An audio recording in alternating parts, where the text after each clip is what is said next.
नमस्कार दोस्तों। माध्यमिक शिक्षा मंडल ने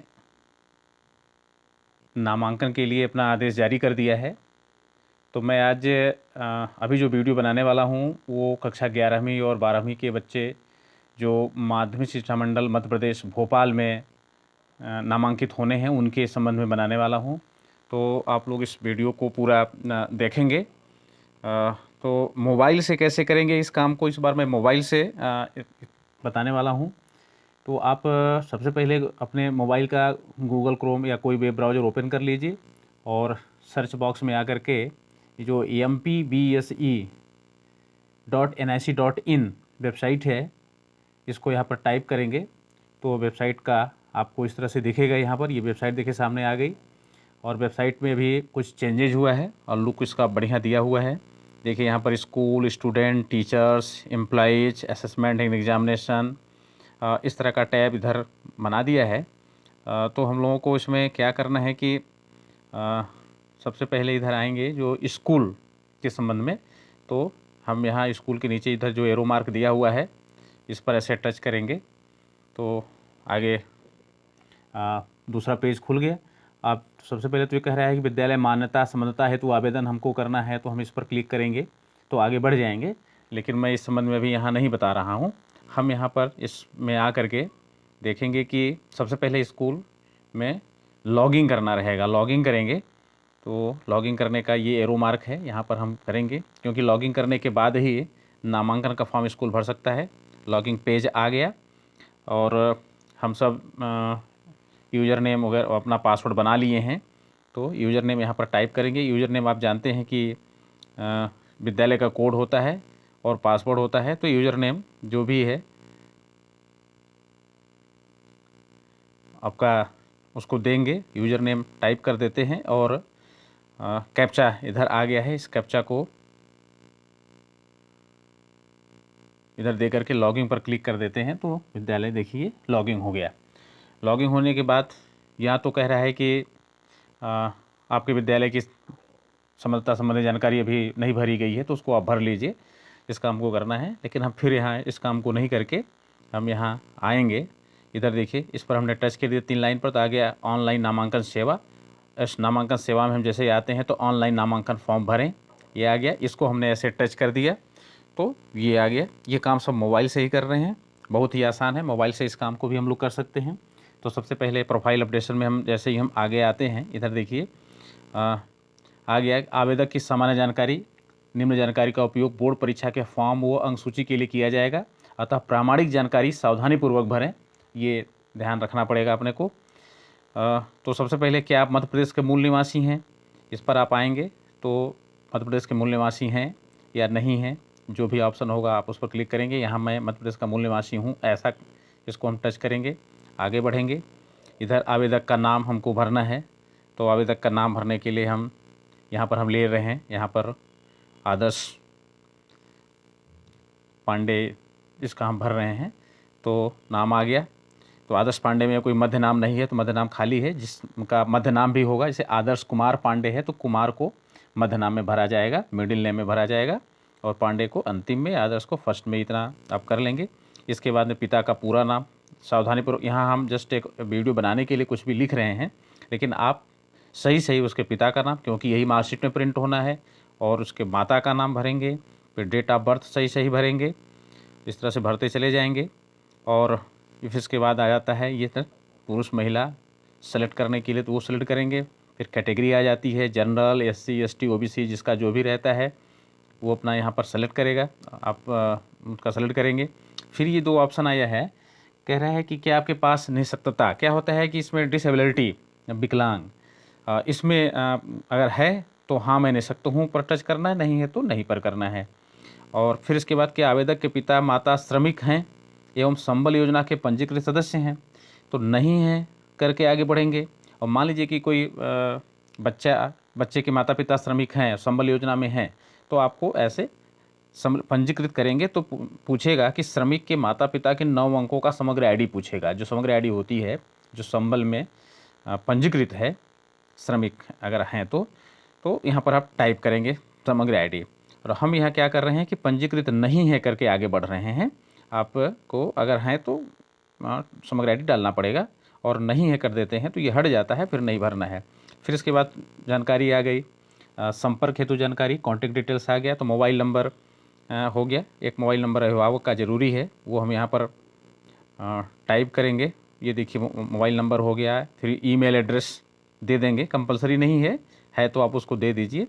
और इधर फिर पत्र व्यवहार का पता, बच्चे का, उसका हाउस नंबर क्या है वो भरना है, फिर कॉलोनी है वो भरना है। यहाँ भगत सिंह कॉलोनी ऐसे भर दिए, सिंगरौली नगर भर दिए। फिर डिस्ट्रिक्ट के लिए आता है, तो ये डिस्ट्रिक्ट हम यहाँ से सेलेक्ट कर लेते हैं। मध्य प्रदेश के सभी डिस्ट्रिक्ट का यहाँ पर लिस्ट में नाम आ गया। हमने यहाँ पर सिंगरौली चूँकि डिस्ट्रिक्ट है तो सिंगरौली ले लिया, और सिंगरौली में जो हमारा ब्लॉक है वो बैढ़न हमने यहाँ पर सेलेक्ट कर लिया, और पिन कोड यहाँ पर टाइप किया। अब देखेंगे यहाँ पर नेक्स्ट स्टेप कर है, नेक्स्ट स्टेप 2 पर हम जैसे ही क्लिक करेंगे तो आगे हम बढ़ेंगे। आगे में देखिए क्या आ गया कि ये आपके स्कूल का नाम, कोड वगैरह ले लिया है, ये आ गया चूँकि लॉगिंग था। अब यहाँ पर आपको कक्षा सेलेक्ट करना है, तो हम ये कक्षा 11-12 के विशेष तौर पर बना रहा हूँ। तो कक्षा 11 हम जैसे ही ले लेते हैं। यह हम बता दें आपको कि 11 और 12 के सभी विद्यार्थी, चाहे वो पहले से मध्य प्रदेश बोर्ड के ही क्यों न रहे हों, सभी का नामांकन करना है। तो 11वीं हमने जैसे ही लिया तो फिर ऑप्शन आ गया कि आपका माध्यम क्या है पढ़ने का, तो हमने यहाँ पर हिंदी सेलेक्ट कर लिया। जैसे हिंदी कर लेते हैं तो फिर इसके बाद विषय हो गया, तो हिंदी हो गया, दूसरा इंग्लिश हो गया, और फिर इसके बाद आता है सब्जेक्ट ग्रुप, संकाय। संकाय में क्या है, इसको हम जैसे पहुँचेंगे तो कह रहा है कि साइंस मैथ लेके पढ़ रहे हैं, कि वाणिज्य संकाय है आपका कॉमर्स है या विज्ञान है जीव विज्ञान है। तो सबसे पहले हम साइंस मैथ्स पर चर्चा करेंगे। साइंस मैथ्स पर आते हैं तो जैसे ही हमने उस पर टच किया, आप देखेंगे कि विषय ए समूह में फिजिक्स केमिस्ट्री मैथ यहाँ पर ऑटोमेटिक दे दिया है, आपको विषय कोड और नाम भी दे दिया है। आप बस नीचे पहुँचेंगे और यहाँ पर चयन करें में आकर के यहाँ पर फिजिक्स पर टच करेंगे, दूसरे में आएंगे तो केमिस्ट्री ले लेंगे, और तीसरे में आएंगे तो यहाँ पर मैथ ले लेंगे। ये तीनों विषय सेलेक्ट हो गया। अब आप इसको समझिए, अतिरिक्त विषय होता क्या है कि कुछ बच्चे इन तीनों विषय, ये फिजिक्स केमिस्ट्री मैथ और हिंदी इंग्लिश के अलावा कुछ अतिरिक्त विषय भी पढ़ सकते हैं। जैसे कि मैथ लिया है तो बायो भी बच्चा पढ़ सकता है। तो अगर बच्चा बायो भी लिया है, आपके स्कूल में ऐसी व्यवस्था है, तब हम इसको चयन करेंगे और चयन करके इसमें बायो दिया है वहाँ से ले लेंगे ऐसे। और ऐसी व्यवस्था नहीं है, बच्चा अतिरिक्त विषय नहीं लिया है, वो 3 और 2 5 ही विषय पढ़ना चाहता है, तो चयन करे वाले को ऐसे ही छोड़ देंगे, इसमें कुछ भी लेंगे नहीं, हम लोग आगे बढ़ जाएंगे। तो जैसे ही आगे बढ़ते हैं तो फिर कह रहा है कि क्या आवेदक ने आहाकारी परीक्षा किसी अन्य बोर्ड या राज्य से पास की थी, या जो 10वीं की परीक्षा है, जैसे 11 में नामांकन हो रहा है तो 10वीं की परीक्षा क्या मध्य प्रदेश बोर्ड से पास की है कि दूसरे बोर्ड से पास किया है। तो यहाँ पर हाँ नहीं का अपने को जवाब देना है। इससे पहले हम आगे बढ़ें, फिर हम यहाँ वापस आएंगे और अब ये हम बताने जा रहे हैं कि जो हमारा संकाय है, अभी हम गणित लेकर के आगे बढ़ रहे थे, तो हम इसी के साथ हम बता दें कि हमको बायो ले करके पढ़ना है तो क्या करना पड़ेगा। तो जैसे ही बायो हमने लिया तो देखिए यहाँ फिजिक्स केमिस्ट्री बायो आ गया, और फिर से हम ये विषय चयन कर लेंगे केमिस्ट्री। अब देखिए मैथ के जहाँ पर यहाँ जीव विज्ञान आ गया, बायो आ गया। अब फिर हम आगे इसमें बढ़ जाएंगे, और हम अगर कॉमर्स कोई संकाय लिया हुआ है तो उसके लिए यहाँ पर लिखा है साइंस बायो, फिर हम यहाँ पर टच करेंगे। और कॉमर्स के लिए साथ साथ इसी वीडियो में मैं बता दे रहा हूँ, यहाँ आप वाणिज्य के लिए आ गए, संकाय आपने सेलेक्ट कर लिया। अब देखिए यहाँ पर वाणिज्य के लिए आपको थोड़ा समझना पड़ेगा। ये विषय समूह ए और विषय समूह बी है। विषय समूह ए में 2 विषय होता है, बिजनेस स्टडीज व्यवसायिक अध्ययन, और book keeping and accountancy accounts का होता है। जो तीसरा विषय होता है इन 3 में से मैथमेटिक्स, इन्फॉर्मेटिक प्रैक्टिसेस और बिजनेस इकोनॉमिक्स में कोई एक विषय सेलेक्ट करना पड़ता है। तो ये 2 विषय तो रहता ही है। अब तीसरे विषय में आपके विद्यालय में कौन सा चल रहा है, आपने क्या बच्चों को दिया है, उस हिसाब से यहाँ पर आप सेलेक्ट करेंगे। तो जैसे कि प्रथम प्रश्न पत्र समूह ब के लिए यहाँ आप आएंगे सबसे पहले तो बिजनेस स्टडीज वो जो 2 है, फिर बुक कीपिंग एंड अकाउंटेंसी ये हो गया। और तीसरे में जब पहुँचेंगे यहाँ पर तो यहाँ फिर आपको वही मैथ्स बच्चा पढ़ सकता है कॉमर्स के साथ 2 विषय लेकर के। इन्फॉर्मेशन प्रैक्टिसेस होता है, ये इन्फॉर्मेटिक की कंप्यूटर का एक सब्जेक्ट होता है, और बिजनेस इकोनॉमिक्स होता है। तो ज़्यादातर विद्यालय बिजनेस इकोनॉमिक्स व्यवसायिक अर्थशास्त्र चलाते हैं। वो आपको देखना है कि आपके विद्यालय में क्या चल रहा है, कॉमर्स के उन 2 विषयों के साथ तीसरे विषय क्या है, उस हिसाब से आप यहाँ पर लेंगे। हम यहाँ पर बिजनेस इकोनॉमिक्स लेकर के चल रहे हैं। तो बिजनेस इकोनॉमिक्स यहाँ पर आ गया। अब आप देखिए फिर वही अतिरिक्त वैकल्पिक विषय, ये इन 3 और 2 5, उन 5 के अलावा ये 6वें विषय की बात करता है। तो आप अगर अतिरिक्त विषय बच्चे को दिए हैं, बच्चा लिया है, तब तो ठीक है, नहीं तो फिर आप आगे बढ़ जाएंगे। अधिकतर लोग उसको नहीं करते हैं, बहुत कम बच्चे होते हैं जो अतिरिक्त विषय लेकर के पढ़ते हैं, तो उसको हम चयन नहीं कर रहे हैं। अब यहाँ आप देखेंगे कि अगर बच्चा दूसरे बोर्ड से पास किया है तब उसको हम यस करते हैं, और जैसे ही यस करेंगे तो पूछ रहे हैं कि किस वर्ष में पास किया। तो मान लीजिए अभी 2020 में ही पास किया, तो फिर पूछेगा कि वो किस बोर्ड से पास किया। तो जैसे सीबीएसई से आया है या आईएससी से आया है, ये सभी इतने जो बोर्ड की लिस्ट है, यहाँ के बच्चों को एमपी बोर्ड अपने यहाँ रजिस्टर करेगा। तो जैसे हम यहाँ पर लिख रहे हैं कि यूपी बोर्ड से है, तो board of higher school and intermediate education Uttar Pradesh, तो इस पर आप टच कर देंगे और तब देखेंगे कि ये आगे बढ़ेंगे हम लोग। इतना ये होता है कि अब दूसरे बोर्ड से परीक्षा पास किया है तब के लिए। और जैसे ही हम आगे नेक्स्ट स्टेप में आते हैं तो फ़ोटो की बात आती है। अब बच्चे का फ़ोटो यहाँ पर अपलोड करना है। फ़ोटो अपलोड करें उससे पहले हम फिर प्रीवियस में जाकर के एक बात बताना चाहते हैं कि बच्चा अगर दूसरे बोर्ड का नहीं है, इसी बोर्ड का है, तो हम इस पर नो पर आएंगे। तो ऐसी स्थिति में ये यहाँ पर हट जाएगा और फिर नेक्स्ट स्टेप पर क्लिक करेंगे, फिर वही फ़ोटो की बात आएगी। अब फ़ोटो के बारे में समझ लीजिए। फ़ोटो यहाँ पर चूज फाइल लिखा हुआ है और फ़ोटो जेपीजी या पीएनजी फाइल फॉर्मेट में होना चाहिए और 50 KB से अधिक का नहीं होना चाहिए।